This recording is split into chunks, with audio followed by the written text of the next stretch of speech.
고린도후서 강의 21번째 시간입니다.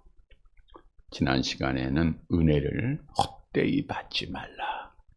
고린도후서 6장 1절에서 사도 바울이 고린도 교회에 편지하면서 부탁한 말씀이요 명령한 말씀이죠. 오늘날 우리 성도들에게 사도 바울이 강하게 권면하고 있습니다. 은혜를 헛되이 받지 말라.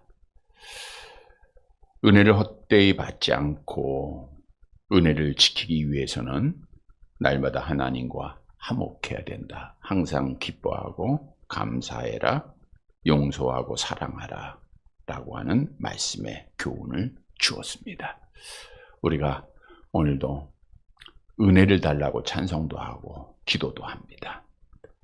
이 말씀은 우리는 창조주 하나님, 생사복을 주관하고 계시는 분이 하나님, 만물을 다스리시는 분이 하나님이심을 신앙하고 있기에 그 은혜가 아니면 살 수 없는 자들이기 때문입니다. 우리가 아는 대로 하나님께서 주시는 은혜는 두 종류의 은혜가 있죠. 특별한 은혜와 일반적인 은혜. 이걸 우리가 특별 은총과 일반 은총이다 라는데, 특별한 은혜는 하나입니다. 구원의 은혜입니다. 근데 우리가 구원의 은혜를 받았다 할지라도 일반적인 은혜도 받아야 돼요. 그래야 편안하고 건강하고, 그래야 하나님을 온전히 섬길 수 있는 거죠. 우리가 하나님께서 일반 은총을 받으시면요, 우리는 살 수도 없습니다. 먹을 것, 입을 것 때문에 걱정해야 되잖아요. 그래서 우리는 하나님이 주신 은혜를 잊지 말아야 돼요. 구원의 은혜를 확신하고 끝까지 지켜야 되고, 일반 은혜를 우리가 간절히 소망하고 받을 때마다 감사할 줄 알아야 되겠죠. 하나님은 감사하지 않는 자, 즉 은혜를 잊어버린 자는 반드시 찢어버리세요. 그러나 은혜를 기억하고 감사할 줄 아는 자들, 오늘도 감사하고 하루하루 감사할 줄 아는 자들에게는 하나님께서 구원의 완성을 이루실 것, 시편 50편을 통해서 우리에게 약속해 주고 있습니다. 성경에서 비유하고 있는 대로 기독교의 신앙은 달리는 겁니다. 걷는 것도 아니고 달려가야 돼요. 달려가는 거. 마귀는 우리보다 더 빨리 달리잖아요. 앞에서 뒤에서 옆에서 우리를 방해하잖아요. 정말 그걸 이기고 달려야 돼요. 아플 때도 있고 힘들 때도 있고, 정말 기독교 신앙을 여러분들이 지금까지 뒤돌아보면서 얼마나 굴곡이 있고 또 얼마나 많은 어려움들이 있었습니까? 아니, 그거는 오늘도 이 시간도 우리가 날마다 경험하는 것 같아요. 조금만 힘들어도 지치고 넘어지고 기권하고 싶고 포기하고 싶고, 이게 우리의 연약한 인간들이에요. 그럼에도 우리는 지금까지 달려왔고요. 또 앞으로 마지막까지도 달려야 합니다. 고린도전서에서 말씀했죠. 9장 24절 함께 봅니다. 운동장에서 다름질하는 자들이 다 달릴지라도 오직 상을 받는 사람은 한 사람인 줄을 너희가 알지 못하느냐. 너희도 상을 받도록 이와 같이 다름질하라. 말씀을 드린 대로 이 내용은 한 사람만 상 받는다, 한 사람만 구원받는다, 그 뜻이 아니고요. 마지막까지 끝까지 달리는 자에게는 하나님의 상급이 있다. 하나님의 위로가 있고 하나님의 보상이 있다는 거예요. 그런데 중요한 사실은 이 달리기 선수들이 정말 그 트랙을 달릴 때는 그 달리기에 좋은 조건이에요. 신발도 요즘은 연구를 많이 해서 점점 기록이 좋아질 수 있는 그런 신발도 개발을 하고, 옷도 바람의 영향을 받지 않도록 과학적으로 만들기도 하고, 트랙도 그렇고 모든 조건이 맞아요. 그런데 우리가 달리는 그 길은 아스팔트로 포장되거나 트랙이 깔려있는 길이 아니에요. 물론 때로는 아주 짧은 구간이지만 양탄자가 깔려있는 길도 있겠죠. 그 길은 성경에서 예수님이 좁은 길이다 라고 말씀을 하셨어요. 굴곡이 있습니다. 비포장도로입니다. 계곡이 있어요. 높은 오르막이 있고 또 함정이 곳곳에 있고 우리가 조금이라도 조심하지 않으면 언제 어떻게 빠질 수밖에 없는 그러한 길이에요. 험한 길입니다. 그래서 그 길을 성경에는 십자가의 길로 비유하고 있는 거예요. 그럼에도 불구하고 넘어질 때 일어나야 되고 빠졌으면 다시 또 나와야 되고 우리는 어떻든 끝까지 달려야 돼요. 그래서 성경도 이렇게 말하죠. 마태복음 10장 22절 함께 봅니다. 또 너희가 내 이름으로 말미암아 모든 사람에게 미움을 받을 것이나 끝까지 견디는 자는 구원을 얻으리라. 이 견딘다라고 하는 말은 어려움이 있다, 십자가의 길이다라는 것을 말씀해 주고 있는 거죠. 그래서 끝까지 견뎌요. 여러분, 얼마 남지 않는 주님의 오심의 날 끝까지 견디시기를 바랍니다. 하나님 앞에 부름받을 날 가까이 오고 있는데 끝까지 견뎌야 돼요. 오늘 본문의 말씀은 은혜를 헛되이 받지 말라, 이 말씀은 믿음을 지켜라 그 뜻이에요. 우리가 은혜를 잊어버리면 믿음을 잃어버리는 거잖아요. 은혜를 잃어버리면 하나님을 떠나고 교회를 떠나는 거잖아요. 그래서 끝까지 은혜를 잃지 않기 위해서, 다시 말하면 믿음을 끝까지 지키기 위해서는 우리가 오늘날 어떻게 해야 할 것인가에 대한 답을 주고 있는 귀한 교훈의 시간입니다.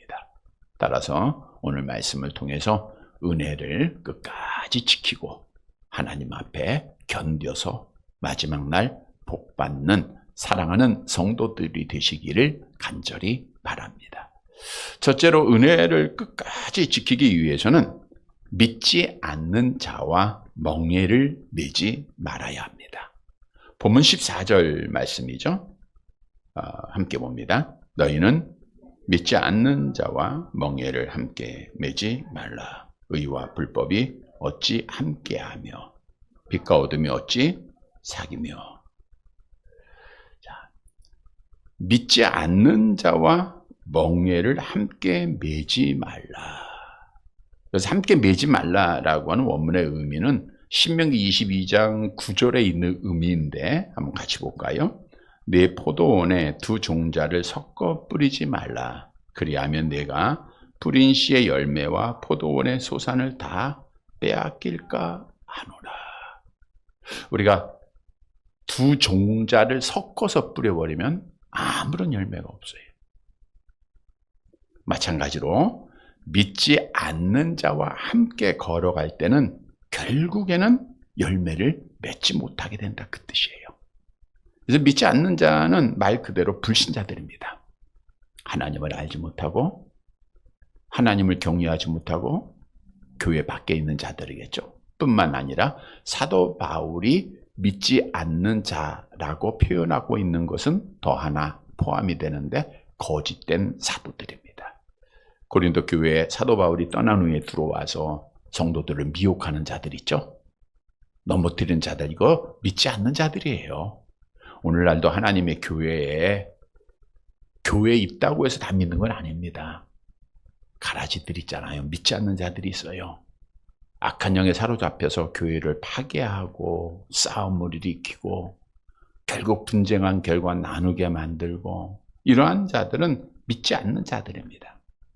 당시의 사정을 우리가 잠깐 살펴보면 고린도전서에서도 말씀을 드렸던 대로 고린도 교회에는 고린도라고 하는 지역 자체가 좀 부한 지역입니다. 여러분, 돈이 많고 부한 사람들은 뭘 많이 해요? 잔치를 많이 해요. 먹고 마시는 거를 참 잘합니다.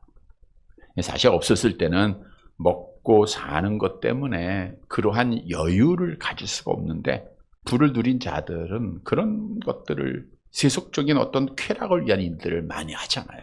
그래서 고린도에는 우상을 숭배하는 자들이 그 우상 앞에서 축제를 참 많이 벌렸어요. 축제. 그러니까 축제는 뭐 당연히 우상한테 희생의 제물을 또는 우상을 찬양하는 일들이 다 포함되지 않습니까? 근데 사도 바울이 고린도에 교회를 세울 때 그들이 우상을 버리고 교인이 됐음에도 불구하고 그들과 함께 살아가고 있는, 멍에를 메고 있는 믿지 않는 많은 동네 이웃들, 친구들, 형제들, 가족들이 있는 거예요. 근데 이들이 축제에 초청을 해요. 결혼식에 초청을 합니다. 그러면 초청을 받아서 갈 수도 없고 안 갈 수도 없고, 아마 우리도 지금 믿음 지킴에 있어서 그런 갈등을 많이들 경험을 할 거예요. 근데 거기에 가게 돼요. 가다 보면 결국 우상의 제물을 또 먹게 되고, 우리가 고린도에서 말씀드렸는데 결국 우상을 숭배하게 되는 거예요. 그래서 너희가 우상을 숭배하는 이러한 자들과 함께하면 유혹을 받게 하고 나도 모르게 믿음을 지키지 못하게 된다. 그 결과 죄를 짓게 되면요, 하나님 떠나게 되잖아요. 은혜를 버리게 된다 그거예요. 또한 말씀드린 대로 당시에 고린도 교회는 거짓 사도들이 침투를 해가지고 믿음을 가졌던 자들을 멀리 떠나게 했잖아요. 거짓 사도들과 친밀한 교제를 하면 그 사람 역시 믿음에서 떠나게 될 것이 분명합니다. 거짓 사도들의 말을 듣고 구약시대 거짓 선지자들의 말을 듣고 갔던 자들 어떻게 됐어요? 다 망했잖아요.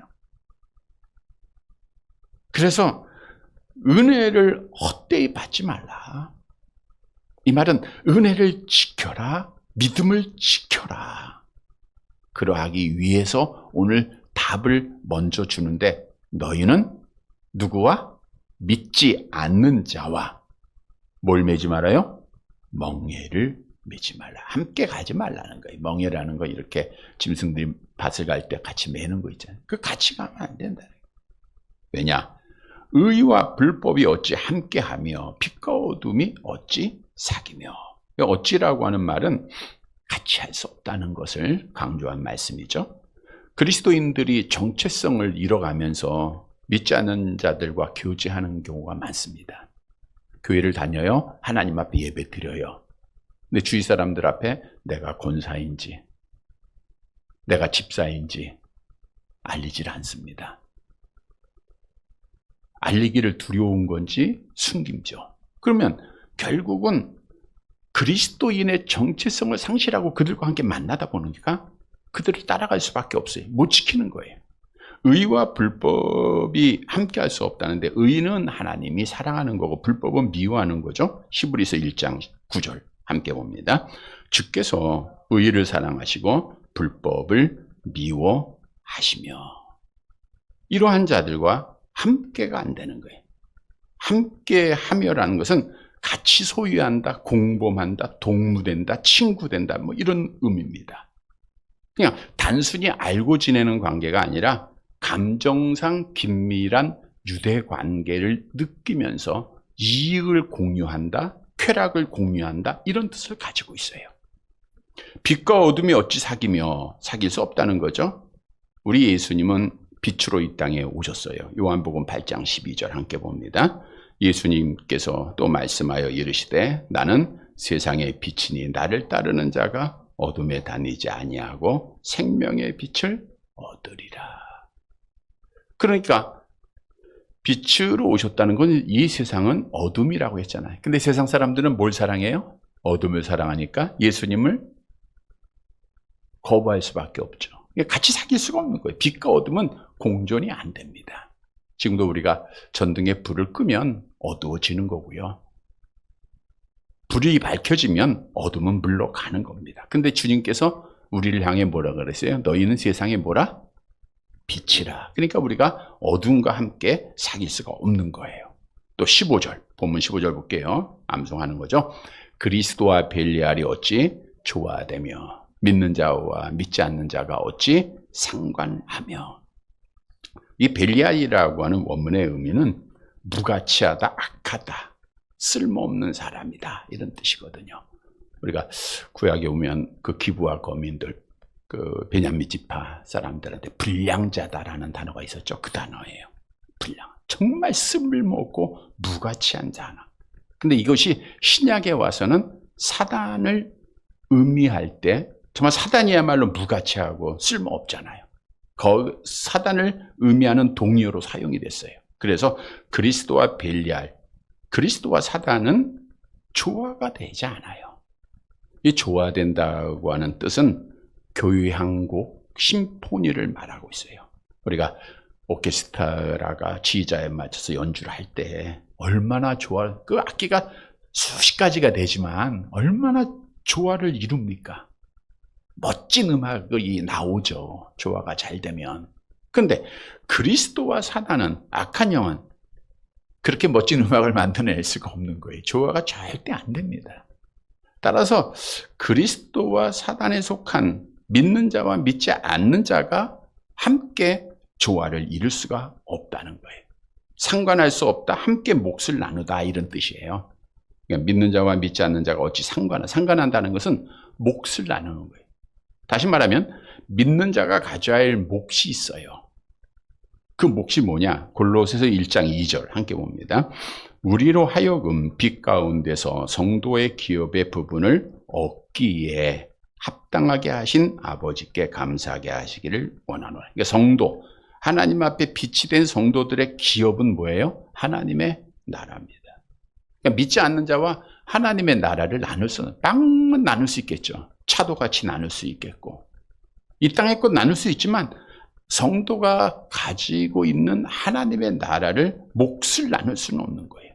다시 말하면 성도가 얻을 기업을 믿지 않는 자와 나눌 수 없기에 함께 교제해서는 안 된다, 그거예요. 우리가 그걸 빼앗기게 돼요. 그래서 오늘 본문에서 주시는 교훈은 아주 중요합니다. 우리가 정말 끝까지 달리기 위해서, 은혜를 잃지 않기 위해서, 믿음을 지키기 위해서는 믿지 않는 자와 뭐 하지 말아야 돼요? 멍에를 함께하지 말아야 됩니다.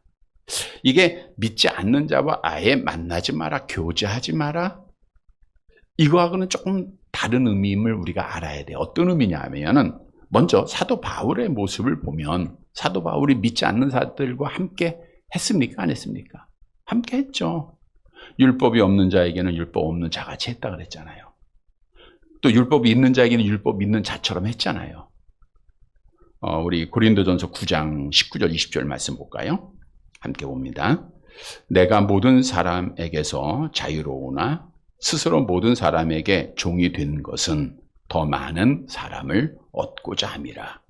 유대인들에게 내가 유대인과 같이 된 것은 유대인을 얻고자 함이요. 율법 아래에 있는 자들에게는 내가 율법 아래에 있지 아니하나 율법 아래에 있는 자 같이 된 것은 율법 아래에 있는 자들을 얻고자 함이요. 그러니까 사도 바울은 사람에 맞춰서 행동을 다 한 거예요. 저 사람이 율법이 있어? 그럼 나도 율법 믿는 거죠. 없어? 안 믿어? 그 사람처럼 행동한 거예요. 그 사람과 함께 교제한 겁니다. 근데 다른 게 있어요. 사도 바울의 목적이 뭐죠? 고린도전서 9장 23절에 답을 주죠. 함께 봅니다. 내가 복음을 위하여 모든 것을 행함은 복음에 참여하고자 함이라. 그러니까 사도 바울의 목적은 뭐예요? 오직 복음 전도예요. 중요한 것은 사도 바울은 그리스도인으로서의 정체성을 상실해버리고 또는 숨기고 그들과 함께 교제했다라는 게 아니에요. 밝히고 자랑하고 복음을 위해서, 전도를 위해서 이들과 같이 교제하고 이들과 함께 했다고 하는 사실이죠. 그러나 본문의 말씀은 그리스도인의 이름을 포기하는 거예요. 내가 하나님을 믿는 거, 교회 다니는 거, 숨기는 거예요. 숨긴다기보다 나는 숨기지 않아서 말을 안 했을 뿐이지. 예? 내가 목사인 걸 밝히지 않았을 뿐이지. 내가 숨기지는 않았어. 그 사람이 물어본 것도 아니니까. 그 결과는 결국에 망하게 되는 겁니다. 여러분, 오늘날 성도들은 믿지 않는 자와 멍에를 메고 가다가 기독교의 신앙의 정체성을 잃어버린 경우가 참 많습니다. 믿는 자와 믿지 않는 자는 사실 생각이 달라요. 가는 길이 달라요. 목적지가 다릅니다. 우리는 이리로 가고 그 사람이 이쪽으로 가고 있는데 이게 어떻게 하나가 되겠습니까? 우리 안에는 하나님이 계신데 그 하나님에 의해서 말하고 생각하고 행동하는데 없는 자들과 어떻게 같이 갈 수 있느냐는 거예요. 근데 중요한 것은 내가 그리스도의 정체성을 밝히지 못하고 함께 할 때는 결국에는 영향을 받게 된다는 거예요. 우리 사람은 연약한 인간이잖아요. 그러다 보면 분위기라는 게 있어요. 분위기. 그 분위기에 휩싸이게 됩니다. 자, 모든 사람이 다 모여서 파티를 한다 그래요. 그럼 그 분위기의 파티에 동참을 해야 돼요. 나는 이게 먼저 밝히고 인정받고 한 사람은 열애가 되겠지만 못하면 그냥 하는 거예요. 미국에서 한 집사님이 믿지 않는 자들과 개 모임을 하더라고요. 이게 단순하게 돈 개 모임만 하면 되는데 맨날 먹고 마시고 외롭다 보니까 해요. 말은 좋아요. 사도 바울처럼 내가 전도하기 위해서다. 근데 결국은 교회를 떠나더라고요. 하나님 앞에 예배 드린 날에 이들 놀러 가야 되니까 고민했겠죠. 그러다가 예배에 참석하는 시간이 점점 적어져요. 그들과 함께하는 시간이 많아집니다. 그리스도인의 정체성을 잃어버리고 이거는 하나님의 은혜를 잊어버린 거예요. 믿지 않는 자와 사업을 했다가 어려움을 겪은 자들로 봤어요. 나는 믿음을 있으니까 그 상담을 받은 적이 있는데 세금 보고를 정확히 하고 이렇게 해야 되는데 이 사람은 요령껏 하자는 거예요. 그렇게 하지 말라는 거예요. 목사님 이거 어떻게 하면 좋겠냐고. 결국은 갈라서게 되더라고요. 같이 갈 수가 없어요. 또 믿지 않는 자와 멍에를 맨다는 거, 젊은 남녀 굉장히 중요하죠. 결혼하는 거. 아마 믿지 않는 자와 결혼했다가 어려움을 겪는 자들 너무 많이 보지 않습니까? 따라서 믿는 자는 전도를 위한 목적으로 우리가 기도하고 내 그리스도인의 정체성을 밝히고 만나고 전하는 것, 이건 필요합니다. 그러나 내 정체성을 밝히지 않고 만나고 교제하는 것은 영적으로 분명히 마이너스가 돼요. 말씀드린 대로 가는 길이 다르기 때문에 내가 그 길을 따라가던 그러다 보면 우리가 영적으로 어려움을 겪는 거예요. 그래서 믿지 않는 자들은 여러분 보세요. 세상에 그 사람들의 대화가 뭘까요? 온통 세상 거잖아요. 어떻게 하면 재밌을까? 어떻게 하면 누릴까? 어떻게 하면 가질까? 여러 번 말씀드린 대로 교회 안에도 그런 분들이 있잖아요. 내가 오랫동안 평생 신앙생활 했다고 하면서 오직 부동산에 미쳐있는 자들 너무 많습니다. 그 사람들은 만나면 아파트 얘기만 하는 거예요. 저 빌라를 사면 지금 돈이 얼마 벌 건데 있으면 투자하라 그러고. 이건 오직 생각이 왜 마음이 그래. 그건 믿음을 못 지키는 자들이에요. 여러분, 우리가 정말 우리 안에는 하나님이 계시고 우리 안에는 천국이 있는 자들이에요. 그래서 우리는 이들과 함께 했다가 결국에는 믿음을 저버릴 수밖에 없다라고 하는 말씀을 꼭 기억하고, 믿지 않는 자와 그리스도인의 정체성을 버리고 함께 멍에를 가면 망하는 길이다 라는 것을 기억하고, 믿지 않는 자와 멍에를 함께 하지 말고 믿음을 잘 지키는 성도들이 되시기를 바랍니다. 두 번째, 은혜를 지키기 위해서는 하나님의 성전으로 거룩해야 됩니다. 본문 16절 말씀 볼게요.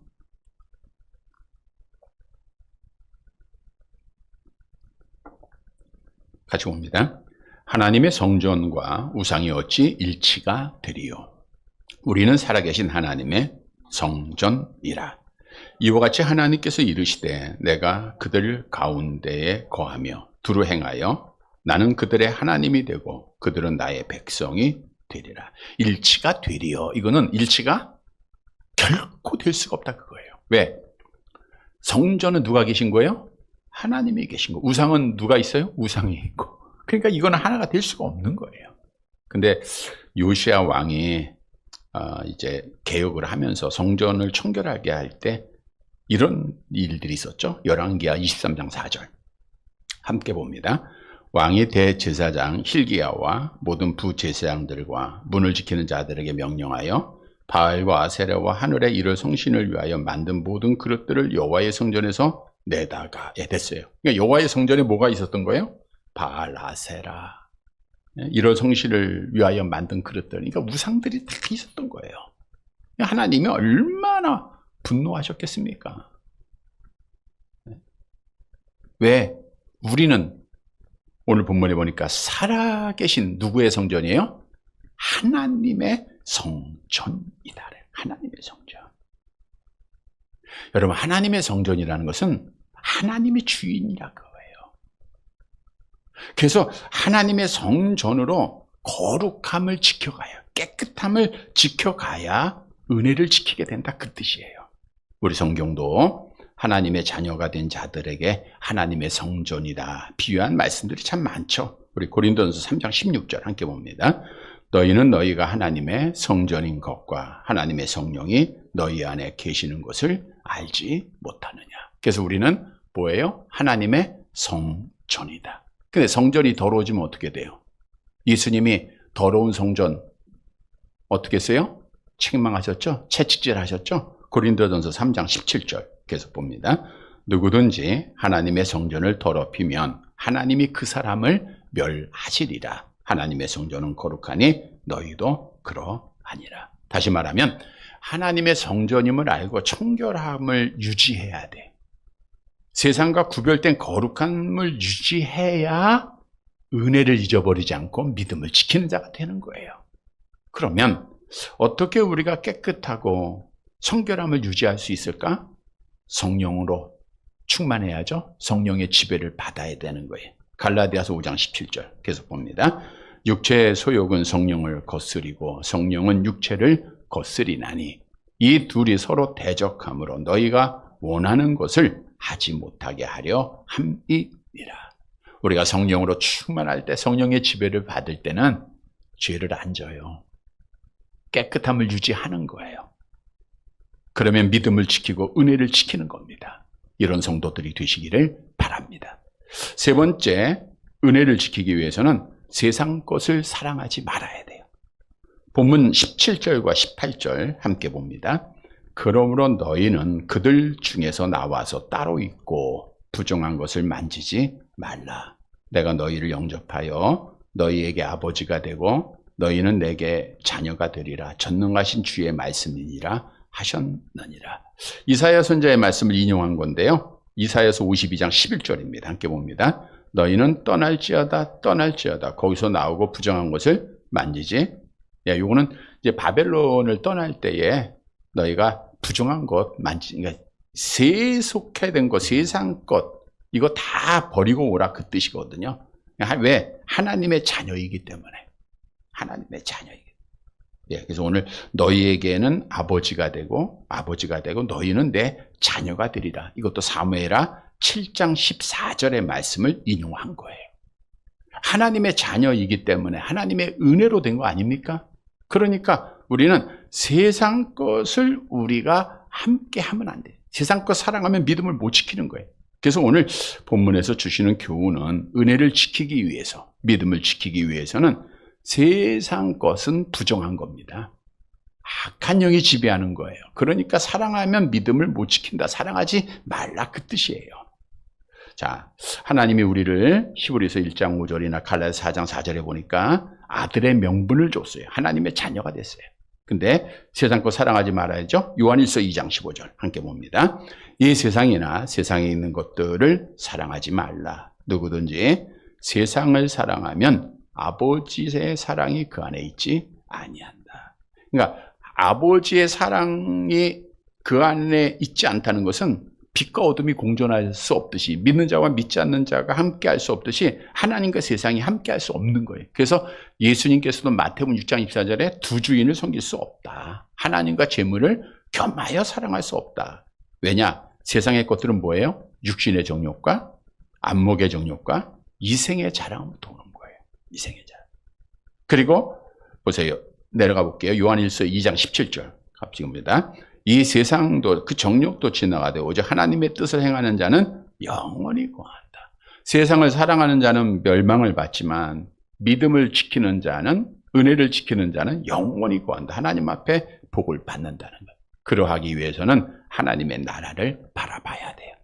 우리가 지난 주일에도 시간이 없어서 하나님의 나라에 대해서도 말씀을 드리다가 말았는데 설교문 참조하시면 되겠습니다. 지금도 똑같은 경우네요. 하나님 아버지 집에 거할 곳이 많도다. 하나님 아버지에는 위로가 있고 의와 평강과 희락이 있고 찬송과 기쁨이 있다. 여러분, 세상을 사랑하면 하나님이 안 보인다. 이 진리를 알아야 돼요.